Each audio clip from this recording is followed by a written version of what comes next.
आज हम पढ़ेंगे एनर्जी ऑफ एसएचएम। तो सबसे पहले एनर्जी आती है हमारी kinetic energy. It is variable and has same behaviour as that of velocity. जो वेलोसिटी का बिहेवियर होता है वही इसका बिहेवियर होता है। तो हमें बेसिक फॉर्मूला पता है काइनेटिक एनर्जी का, half of m v square, and velocity का फॉर्मूला हमने एसएचएम में पढ़ा है omega under root a square minus x square. अगर इस वेलोसिटी के फॉर्मूले को मैं यहाँ रख दूं, हमें क्या इक्वेशन मिलेगी? ये काइनेटिक एनर्जी का फॉर्मूला एसएचएम में एक्स की टर्म्स में। कहाँ से मिला? वेलोसिटी का जो फॉर्मूला था उसको मैंने बेसिक फॉर्मूले में पुट कर दिया। अगर हमें इस फॉर्म में x गिवन हो और वेलोसिटी अगर हम उससे निकाले डिफरेंशिएट करके, जो कि मैंने आपको सिखाया है हमारे जो प्रीवियस लेक्चर्स थे उनमें, तो अगर मैं इस वेलोसिटी को वहां पे रख दूं half of m v square में, तो हमें क्या मिलेगा? ये हमारा दूसरा काइनेटिक एनर्जी का फॉर्मूला है टी के टर्म्स में। तो ये दोनों आपको याद रखना, एक्स के टर्म्स में एंड टी के टर्म्स में। It can never be negative and kinetic energy zero is extreme and maximum at mean. कैसे? जो वेलोसिटी होती है वो भी तो मैक्सिमम होती है कहाँ पे? मीन्स पे, एंड जो वेलोसिटी होती है वो जीरो होती है एक्सट्रीम पे। तो सिमिलर काइनेटिक एनर्जी का भी है कि जो काइनेटिक एनर्जी वो जीरो होती है एक्सट्रीम्स पे और मैक्सिमम होती है मीन पोजीशन पे। तो मैक्सिमम काइनेटिक एनर्जी हमारी कितनी होगी? याद रखना ये formula, half of m a square omega square. ये हमारी काइनेटिक एनर्जी का ग्राफ है। किसका ग्राफ बनेगा? यहाँ पे कोस स्क्वायर का ग्राफ बनेगा। अब आपको पता है कोस का ग्राफ यूजुअल तो यहाँ से ऐसे शुरू होता है, बट आपको पता है kinetic energy can never be negative, और ये जो स्क्वायर है तो ये क्या कर रहा है? डबल हो रहा है हर बार। तो इस तरीके से हमारे ग्राफ मिला है, नेगेटिव में नहीं जा सकता। Kinetic energy can not go beyond zero, तो जीरो से बियॉन्ड नहीं जा सकते। काइनेटिक एनर्जी कभी भी नेगेटिव नहीं हो सकती है, इसीलिए हमें कोस स्क्वायर का ग्राफ ड्रॉ किया सारे पॉजिटिव में। काइनेटिक एनर्जी का जो टाइम पीरियड होता है तो वो होता है t/2। नॉर्मल टाइम पीरियड निकालो 2π/ω करके उसको हाफ से डिवाइड कर दो, तो वो काइनेटिक एनर्जी का टाइम पीरियड होता है। काइनेटिक एनर्जी की जो फ्रीक्वेंसी होती है वो 2f0 होती है, याद रखना। 2 टाइम्स ऑफ जो नॉर्मल फ्रीक्वेंसी होती है उसकी 2 टाइम्स होती है। ये एग्जाम में बहुत बार एग्जाम में ये क्वेश्चन पूछ गया है, तो इसको अच्छे से याद रखना। अब आता है काइनेटिक एनर्जी और एक्स के बीच में ग्राफ।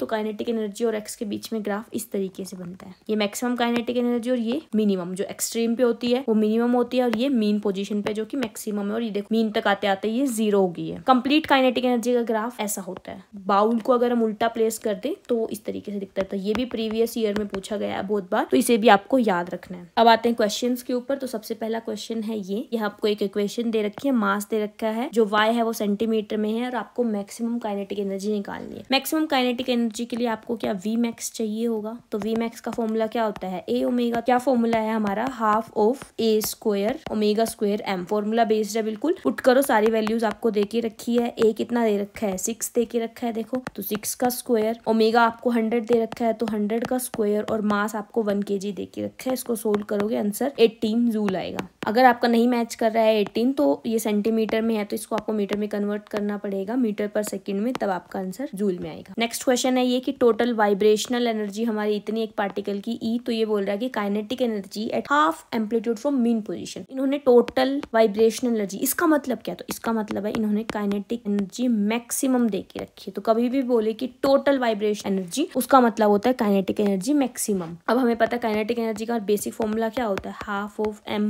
वी का स्क्वायर। एंड इन्होंने बोला है काइनेटिक एनर्जी निकालनी है कहाँ पे? a/2 पे निकालनी है। तो सबसे पहले तो हम वेलोसिटी निकालेंगे a/2 पे, क्योंकि वेलोसिटी पता होना जरूरी है। तो ओमेगा फॉर्मूला क्या होता है? ए स्क्वायर माइनस एक्स का स्क्वायर, बट यहाँ पे एक्स क्या है? a/2। मैं यहाँ पे क्या रखूंगी? a/2 का स्क्वायर। हमें क्या मिलेगा? Omega under root 3a square by 4। अब यहाँ पे ये जो वैल्यू आई v की, कहाँ पे? a/2 पे, उसको कहाँ पुट करो? यहाँ पे। तुम्हें मास दे के रखा है m ही होगा तुम्हारा मास, अगर कुछ भी नहीं गिवन है। तो क्या आई हमारी kinetic energy? Half of m omega square 3a square by 4। ये हमारी काइनेटिक एनर्जी आई कहाँ पे? a/2 पे। अब ऑप्शन इस तरीके से तो होंगे नहीं। वो जो मैक्सिमम काइनेटिक एनर्जी उन्होंने ई दे रखी है वो कितनी होती है? Half of m a square omega square. ये कितनी दे के रखी है? ई। अब देखो ऑप्शन में ऐसा कुछ है, मैच कर रहा है, ये बिल्कुल मैच कर रहा है। हाफ ऑफ m अगर 3/4 को निकाल दूं तो ये मैच कर रहा है। तो हमारी काइनेटिक एनर्जी कितनी हो गई? 3/4 ई। ये ऑप्शन से आपको मैच कर जाए। नेक्स्ट क्वेश्चन है ये। तो ये बोल रहा है कि टोटल एनर्जी निकालो। तो टोटल एनर्जी का मतलब क्या बोल रहा है? सीधा बोल रहा है कि काइनेटिक एनर्जी मैक्सिमम निकाल दो। क्या फॉर्मूला होता है काइनेटिक एनर्जी मैक्सिमम का? Half of m